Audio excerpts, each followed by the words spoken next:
نحمده ونصلي على رسوله الكريم. أما بعد فأعوذ بالله من الشيطان الرجيم. بسم الله الرحمن الرحيم. لقد كان لكم في رسول الله أسوة حسنة لمن كان يرجو الله واليوم الآخر وذكر الله كثيرا. سبحان ربك رب العزة عما يصفون وسلام على المرسلين والحمد لله رب العالمين. اللهم صل على سيدنا ومولانا محمد وعلى آل سيدنا ومولانا محمد وعلى آله وأصحابه أجمعين.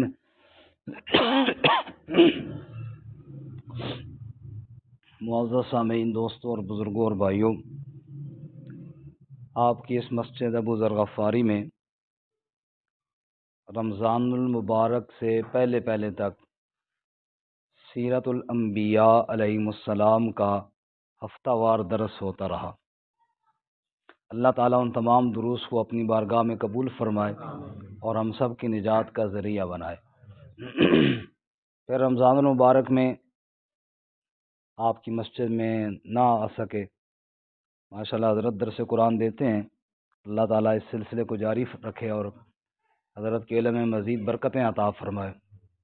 ابھی مشاورت سے، جیسے رمضان سے پہلے بھی عرض کیا تھا، سیرت الانبیاء کے بعد انشاءاللہ سیرت النبی صلی اللہ علیہ وسلم بیان کریں گے، کیونکہ اللہ تعالیٰ نے ہمارے اوپر یہ احسان فرمایا کہ اللہ تعالیٰ نے انسانوں میں سے جناب رسول اللہ صلی اللہ علیہ وسلم کو مبعوث فرمایا، اور آپ صلی اللہ علیہ وسلم کی ساری زندگی ہمارے سامنے ہے، اور ہمیں بتایا جیسے میرا نبی صلی اللہ علیہ وسلم کرتا رہا ہے ایسے آپ بھی کریں تو بس وہ آپ کے اعمال عبادت بنتے جائیں گے۔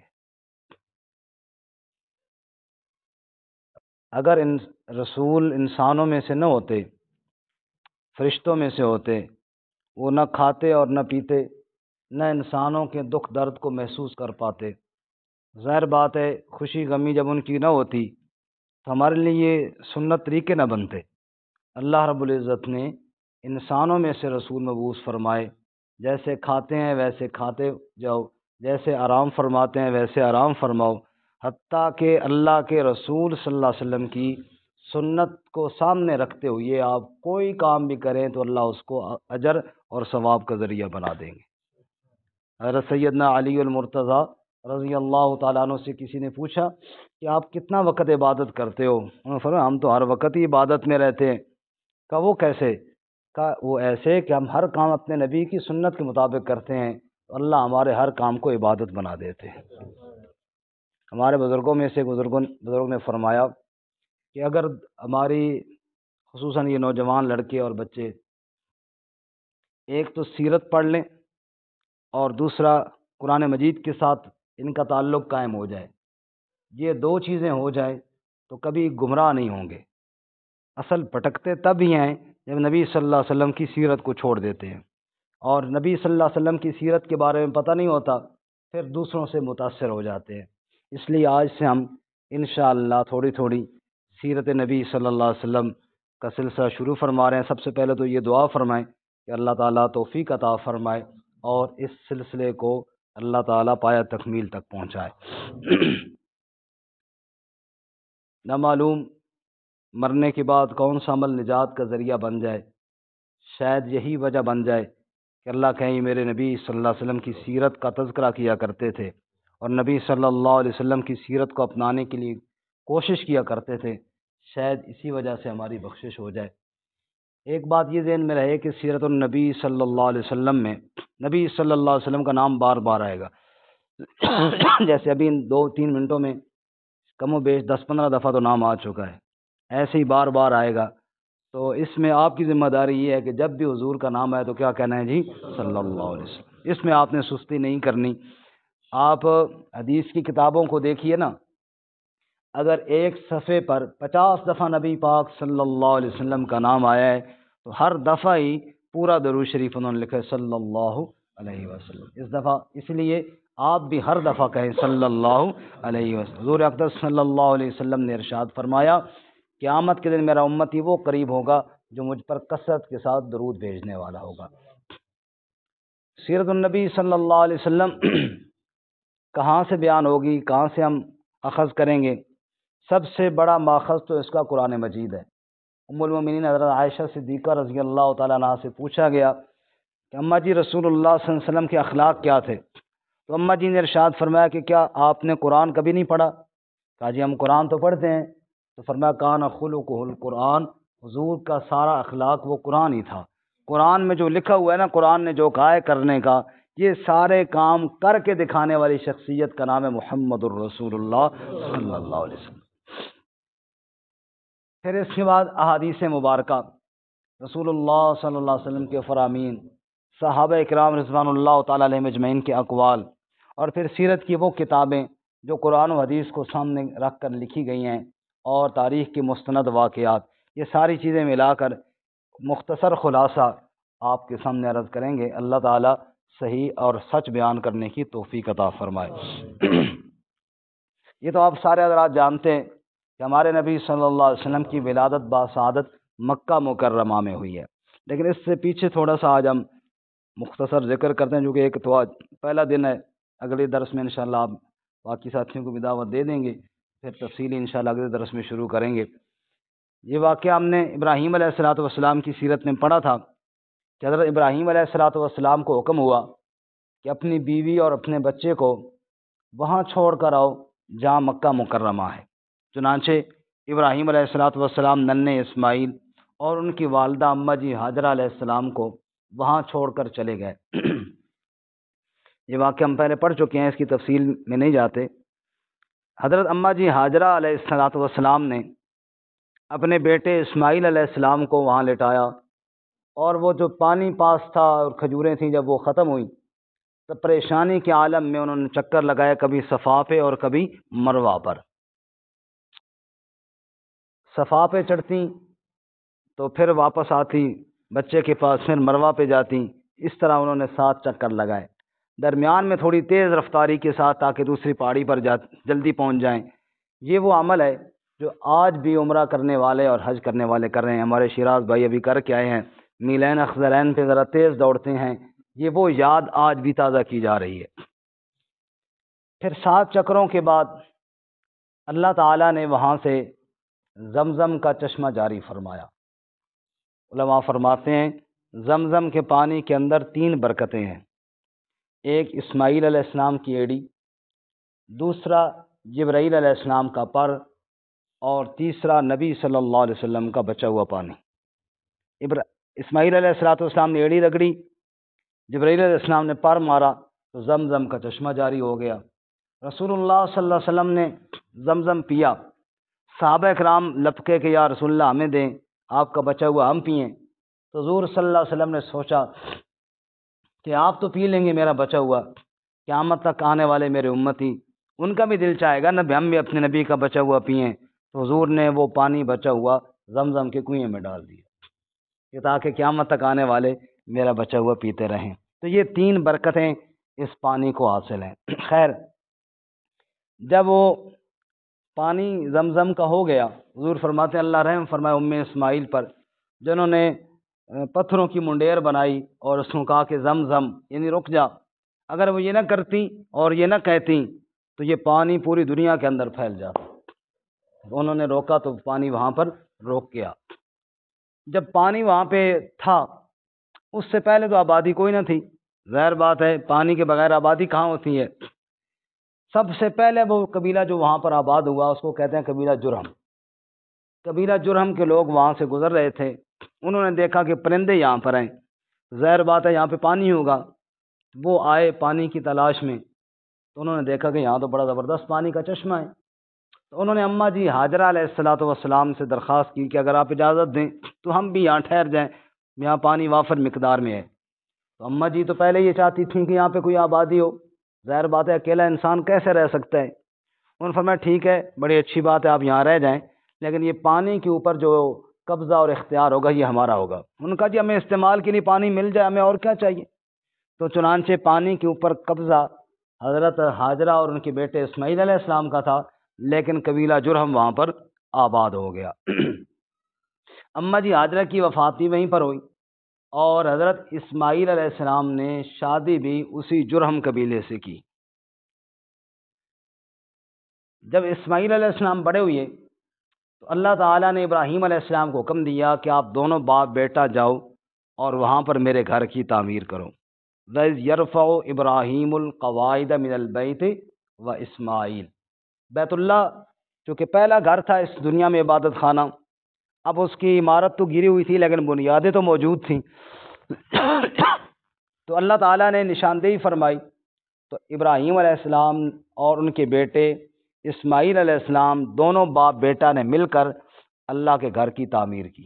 آپ کو بات سمجھ میں آ رہی ہے جی؟ اور میری طرف دیکھیں بھی صحیح، سب نیچے دیکھتے ہیں تو پھر میرا دل کرتا ہے میں منہ پرے پاسے کر کے بیان کروں۔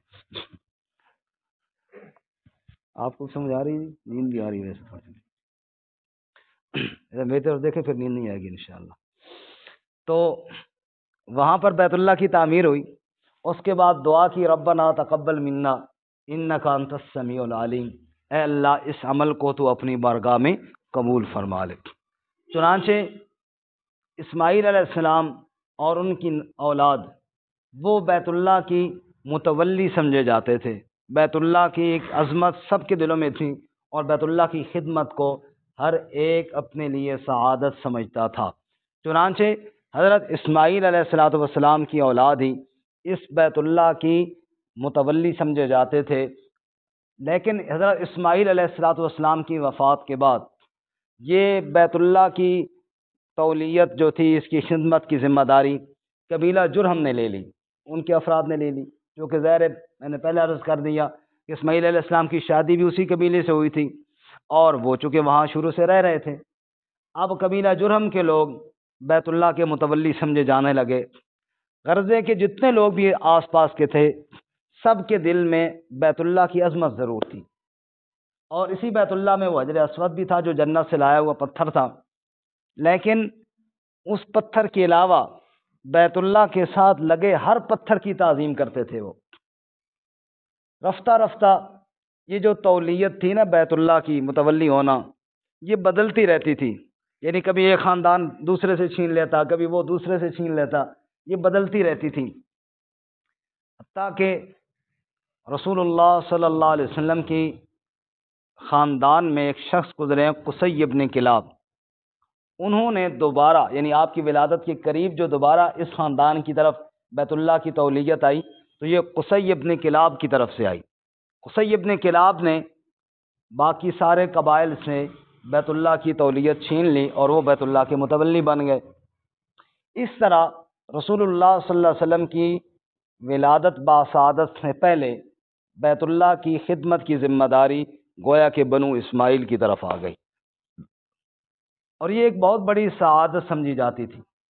چنانچہ اس کام کو پھر تقسیم کیا گیا، چونکہ ہر خاندان کہتا کہ جناب میری ذمہ داری ہو، دوسرا کہتا میری ذمہ داری ہو، اب اس میں بار بار لڑائی جھگڑے بھی مناسب نہیں تھے، تقسیم کر دی گئے۔ مثلا ایک ذمہ داری یہ تھی بیت اللہ کی صفائی وغیرہ کرنا، یہ ایک قبیلے کی ذمہ ہو گئی، یعنی قبیلہ تو بنو اسماعیل ہی تھا، اس کی ایک لڑی کی ذمہ یہ ہو گئی۔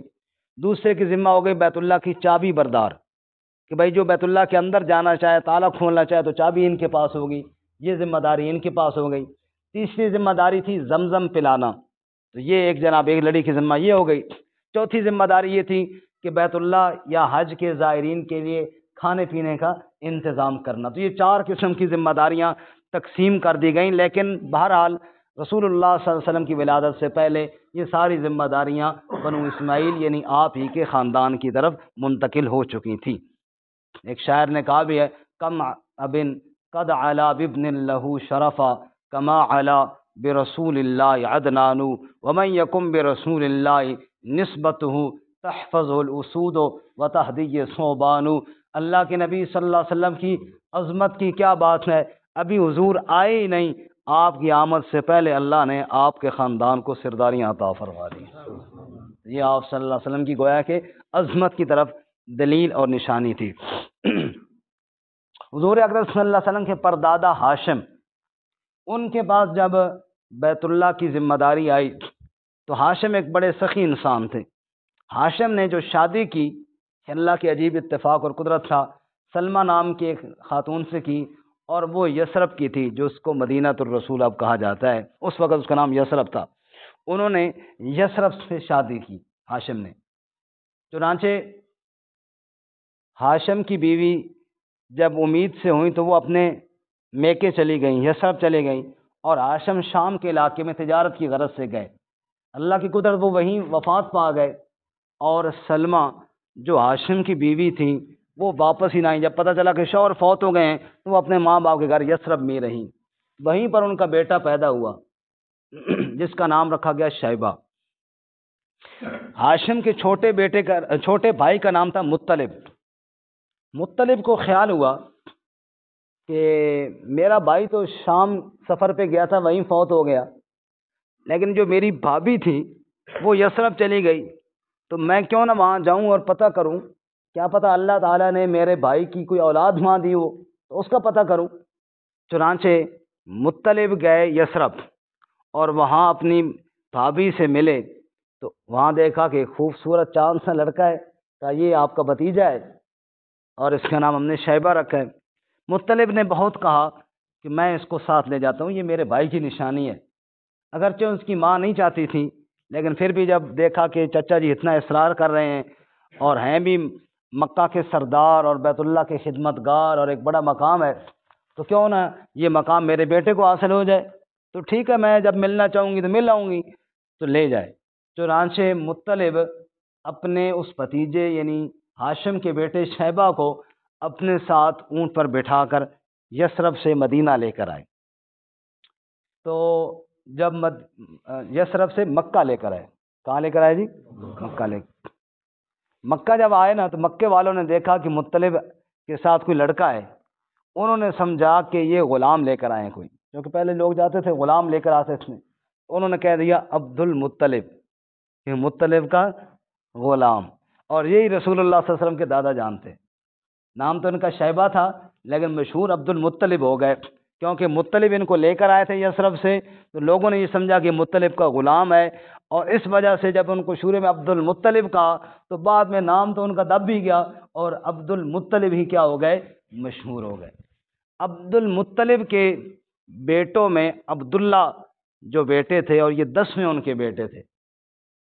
عبداللہ جو رسول اللہ صلی اللہ علیہ وسلم کے والد محترم تھے، وہ 10ویں بیٹے تھے، اور ان کی اولاد میں پھر اللہ تعالیٰ نے رحمت کائنات حضرت محمد الرسول اللہ صلی اللہ علیہ وسلم کو پیدا فرمایا۔ حضور اقدس صلی اللہ علیہ وسلم نے فرمایا جی کہ میں ذبیحین کی اولاد میں سے ہوں، 2 ذبیحوں کی اولاد میں سے ہوں، ایک اسماعیل ذبیح اللہ اور ایک عبداللہ ذبیح اللہ۔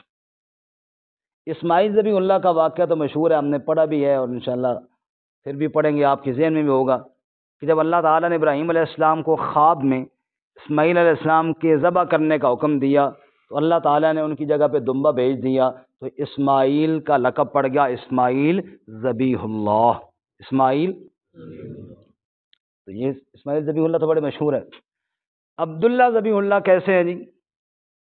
فرمایا کہ عبد المطلب نے نظر مانی تھی کہ جب میرے 10 بیٹے ہو جائیں گے نا، تو میرا جو خوبصورت بیٹا ہوگا میں اس کو بیت اللہ میں جا کے اللہ کے نام پہ ذبح کر دوں۔ اگرچہ یہ کوئی اسلام میں اچھی نظر نہیں ہے بچوں کو ذبح کرنا، لیکن اس وقت جہالت کا دور تھا نا، اپنے طور پہ انہوں نے اللہ کی رضا کے لیے ایک اچھی نظر مانی۔ اب جب بیٹے پیدا ہو گئے 10، چونکہ اس وقت زیادہ بیٹے فخر کی نشانی سمجھی جاتی تھی۔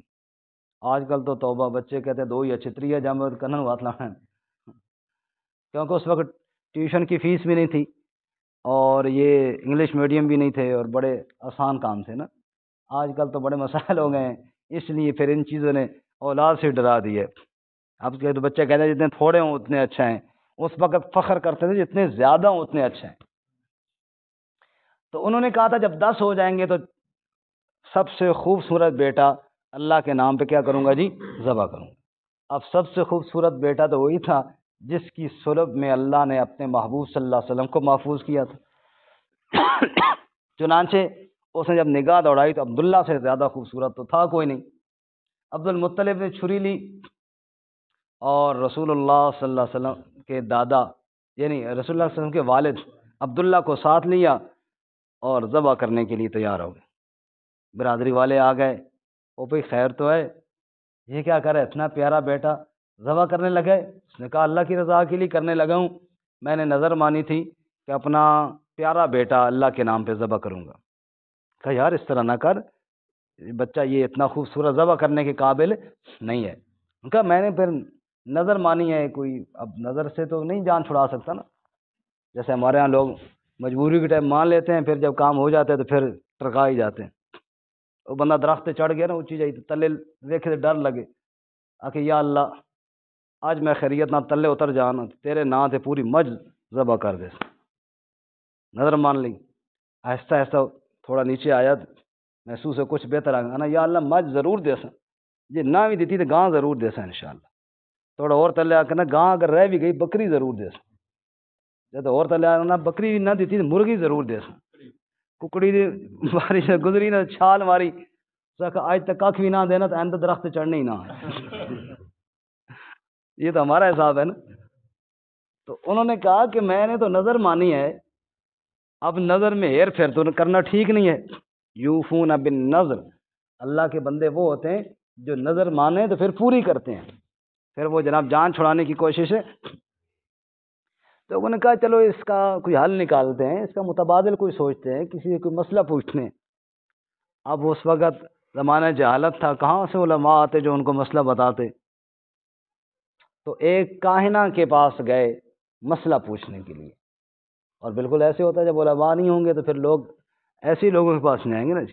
یہ تو اللہ تعالیٰ علماء کی زندگیوں میں برکتیں عطا فرمائے کہ جو آپ کو قرآن و سنت کی روشنی میں مسئلہ بتاتے ہیں۔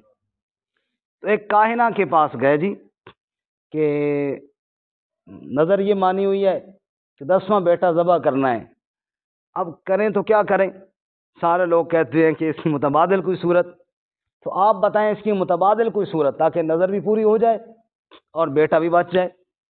اس نے کہا ایسے کرو کہ 10 اونٹ لے لو، 10 اونٹ، ایک طرف عبداللہ اور ایک طرف 10 اونٹ، ان کے درمیان قرعہ ڈالو، اگر نکل گیا قرعہ 10 اونٹوں کا تو 10 اونٹ ذبح کر دو، عبداللہ بچ جائے گا، اور اگر قرعہ نکلا عبداللہ کا تو پھر 10 اونٹ اور شامل کر لو، 20 کر دو، پھر قرعہ ڈالو، پھر بھی اگر عبداللہ کا نکلا تو 10 اور شامل کر لو، 30 کر لو، یوں 10 بڑھاتے جاؤ جب تک کہ اونٹوں کے نام کا قرعہ نہ نکل آئے تو، اور جب اونٹوں کے نام کا قرعہ نکلے، چاہے وہ 10 پہ آئے، چاہے وہ 20 پہ آئے، چاہے وہ 50 پہ آئے، چاہے وہ 100 پہ آئے، پھر اونٹ ذبح کرو۔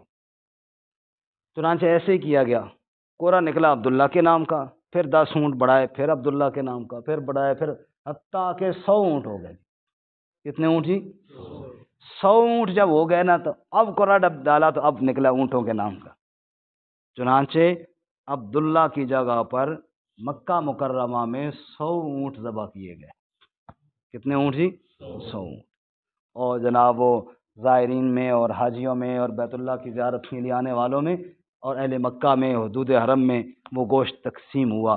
رسول اللہ صلی اللہ علیہ وسلم فرماتے ہیں ایک ذبیح نہیں بلکہ 2 ذبیحوں کی اولاد میں سے میں ہوں، اسماعیل ذبیح اللہ اور عبداللہ ذبیح اللہ۔ اسماعیل کی جگہ پر اللہ تعالیٰ نے دمبا بھیجا اور عبداللہ کی جگہ پر 100 اونٹ ذبح کیے گئے۔ آپ اندازہ کریں کہ حضور اکرم صلی اللہ علیہ وسلم کی آمد سے پہلے، آپ صلی اللہ علیہ وسلم کی آمد سے پہلے وہ جہالت کا جو دور تھا، اس دور میں بھی جو اونٹ کی منت مانی تھی وہ کسی بت کے نام کی نہیں مانی گئی تھی، بلکہ اللہ کے حرم میں اللہ کے نام پر نظر مانی گئی تھی، اور اللہ تعالیٰ نے ان کی اولاد میں سے اپنے آخری نبی حضرت محمد مصطفیٰ صلی اللہ علیہ وسلم کو پیدا فرمایا ہے۔ تو یہ وہ سلسلہ تھا جو اللہ تعالیٰ نے آپ صلی اللہ علیہ وسلم کی ولادت سے پہلے جاری کیا، جس کا مختصر خلاصہ میں نے عرض کر دیا۔ ایک بات اور عرض کر کے پھر بات ختم کرتے ہیں۔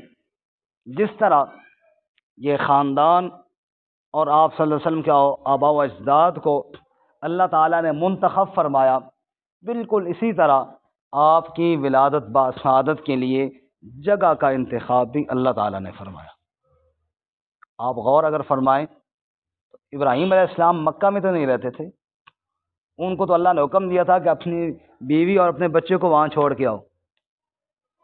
وہیں سے اللہ تعالیٰ کے تو علم میں تھا نا کہ میں نے اپنے آخری نبی کو یہاں پیدا کرنا ہے، اگرچہ اس وقت ابراہیم علیہ السلام کو نہیں پتہ تھا، اسماعیل علیہ السلام کو نہیں پتہ ہوگا، اور کسی کو نہیں پتہ ہوگا، قبیلہ جرم کے لوگ ان کو نہیں پتہ ہوگا، لیکن اللہ تعالیٰ کی تو علم میں تھا کہ یہ میرا نبی پوری کائنات کا نبی ہوگا، مرکزی نبی، اور دنیا کا مرکز ہے کعبۃ اللہ، اور اس مرکزی نبی کو دنیا کے مرکز کے اندر میں لے کر آؤں گا، پھر وہاں سے ہدایت کا نور جو پھوٹے گا تو ساری کائنات کے اندر پھیل جائے گا۔ یہ بھی ایک اللہ تعالیٰ کا انتظام تھا۔ اور پھر ہم نے تو یہ پڑھا اور یہ کہا کہ جرم قبیلہ جا رہا تھا، اس نے کوئی پرندہ دیکھا جو پانی کے اوپر بیٹھتا تھا تو اس کا پیچھا کر کے یہاں آ گیا، لیکن اس کو لے کر کون آیا جی؟ اللہ تعالیٰ لے کر آیا نا۔ اللہ تعالیٰ کا ایک فیصلہ تھا کہ اسماعیل علیہ السلام وہاں سے عربی سیکھیں گے، عرب قبیلہ وہاں پہ آیا اور وہاں سے عربی سیکھی، اور پھر اللہ تعالیٰ نے آخری نبی کے خاندان کو عربی والا بنایا، اور پھر اللہ نے اپنا کلام عربی نبی پر نازل فرمایا۔ جیسے اللہ تعالیٰ نے آپ صلی اللہ علیہ وسلم کے والدین اور آپ صلی اللہ علیہ وسلم کے خاندان کا خود انتخاب فرمایا، ایسے ہی اللہ تعالیٰ نے اس جگہ کا بھی، اس زبان کا بھی خود انتخاب فرمایا، جس جگہ اور جس زبان میں اللہ نے اپنے نبی صلی اللہ علیہ وسلم کو مبعوث فرمایا۔ انشاءاللہ اس سے آگے اگلے درس میں، لیکن اگلے درس سے پہلے آپ نے باقی ساتھیوں کو دعوت دینی ہے تاکہ حاضری مکمل ہو جائے۔